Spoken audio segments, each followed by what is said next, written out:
அம்மா கண்ணு வாசாமி பரவாயில்லையம்மா உடம்புக்கு? பரவாயில்ல சாமி மாத்திரை கொடுத்துருக்குறாங்க முழுங்கி இருக்கிற கொஞ்சம் பரவாயில்ல. இந்தாங்க காசு 500 ரூபாய் இருக்குது.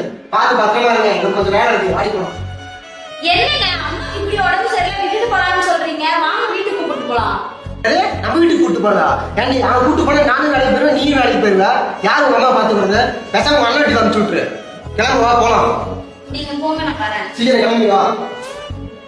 அப்பவே நான் லவ் பண்ண பையனை கல்யாணம் பண்ணி வச்சிருந்தேன்னா அவன் என்னையும் சந்தோஷமா பார்த்துக்கிட்டு உன்னையும் பார்த்துக்கிட்டு இருப்பான். நீங்க தான் பணக்கார பையனை கல்யாணம் பண்ணி வைக்கிறேன்னு இப்ப பாத்தியா? அவன் சொல்றது கேட்க வேண்டிய நிலைமை ஆயிடுச்சு. இதுல ஒரு 5000 ரூபாய் இருக்கு. இதுவே அவனுக்கு தெரியாம எடுத்து வச்ச காசு தான். பார்த்து பத்திரமா இரு. போயிட்டு வரேன்.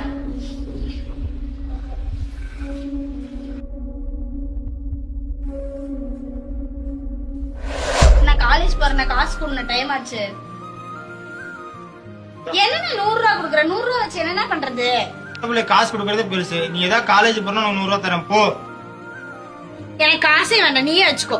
கண்ணே ஆத்தி ஏன் கண்ணே அண்ணா திட்டுறான்னு கோச்சுக்கிட்டியா? அவன் அப்படித்தான் அவன் கிடக்குறான். இந்த காசு தரவு நன்றி. சரி நான் போயிட்டு வரேம்மா. உண்மை வழி